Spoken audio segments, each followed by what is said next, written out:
There are many beautiful and uplifting things in life, but there is also loss. Losing a loved one can trigger intense feelings of grief. For some people, this grief can lead to depression. You can expect to grieve and feel sad after loss, but prolonged feelings of sadness and hopelessness could mean that you have depression.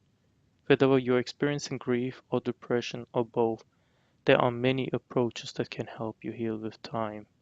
Saint Olga, who this is the story about, found her own way, which I personally do not recommend at all. The story takes place in the 10th century Kievan Rus, which covered an area of today's Russia, Ukraine, and Belarus. It was a loose tribal federation with some shared pagan culture, ruled by the Rurik dynasty, named after Olga's father-in-law. The murder of Igor. Before Igor was murdered, he was the ruler of Kievan Rus. The next in line of the throne after his murder was Olga's 3-year-old son, which meant that as his mother she became regent until he was old enough to rule by himself. While having a woman in charge of the government wasn't exactly the norm, however, she had the full support of the Rus army, which made things much easier. Olga loved her husband dearly and was deeply traumatized by the murder. This did not set well with her. She was now on the path to seek revenge against those responsible for her husband's death, and death will not come peacefully upon those damned of the murder.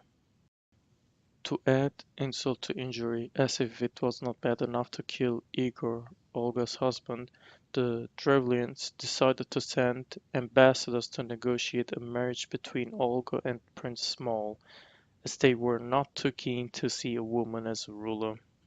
Olga, who accepted the marriage in hand, had other plans and prepared a big wedding surprise for all the ambassadors.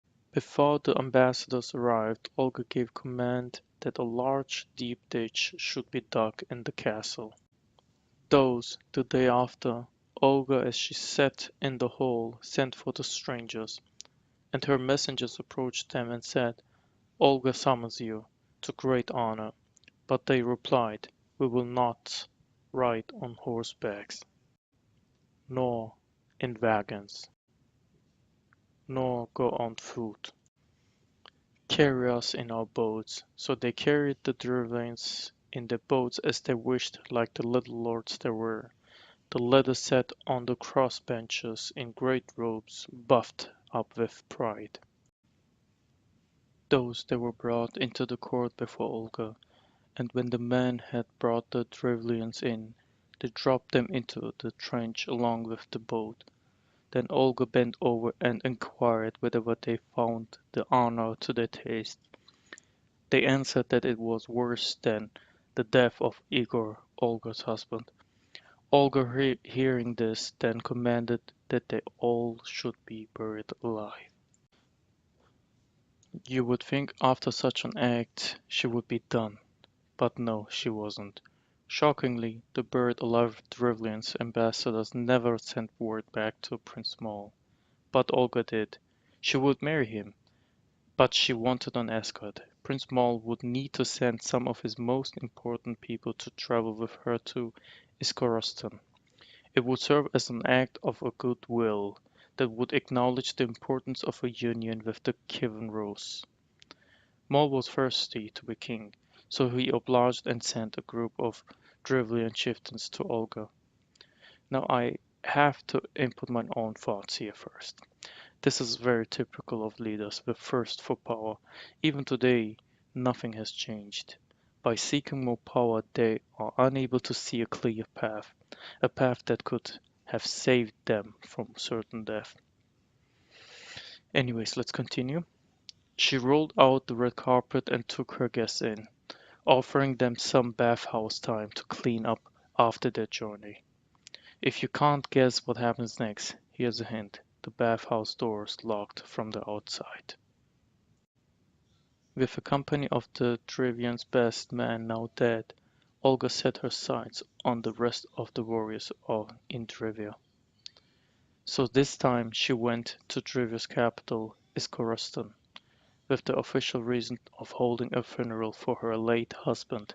The Drevlians threw a grand feast with much alcohol. Again, let me input my thoughts here. At this point, I don't care how blind and stupid you are.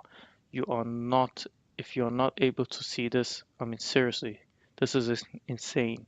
This woman buries your ambassadors alive, burns, burns your best man in a bathhouse alive.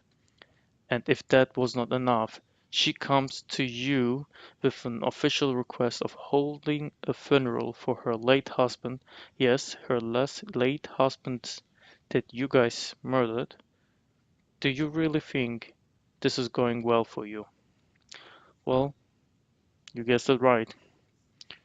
Olga waited until the Drevlians were quite drunk, then ordered them all killed. Around 5,000 Drevlians were killed in the ensuing slaughter. What followed the next years was full-on war. Olga marched into Trevor with her armies, eventually laying siege to Iskorostan itself. The starving and weak Drevlians offered to surrender, but they had none of the usual tributes to appease the attacking army. So Olga demanded 3 sparrows and 3 pigeons from each household. The aggrieved townspeople complied and delivered the birds, thinking this is a deal that can't be passed out. Again, let me put my input here. Guess they still have not learned from the past. She will not rest until all those directly and indirectly responsible for her husband's murder are killed. Now what comes is hardcore. Even the US Army used this tactic during World War II against the Japanese in praxis, with high success rates. But the US used bats instead of pigeons. So what Olga did had her armies tied burning rags dipped in sulfur and lit on fire the feet of each bird and released them. The birds returned to their nests in the city and burned everything down. The Drevlians perished in their homes. After accomplishing her mission of vengeance in the 1950s, Olga went to Constantinople. While there, she converted to Christianity, being baptized by the Patriarch, the highest figure in the Eastern Church, with the Roman Emperor Constantinople the 7th himself as her godfather. This was a huge risk on her part, as Christianity was still a minority religion in her own home country. Despite her urgings, her son refused to convert, but he did not oppose the religion. She apparently had a huge influence on her grandson Vladimir the Great. In 1988 AD, he made Christianity the official religion of Kievan Rus, modern-day Russia. In 1947, the Orthodox Church named Olga of Kiev as a saint and unequal to the apostles, one of only 5 women ever to be honored this way. Well, this was the story of Olga the Saint, a woman you should have never crossed paths with.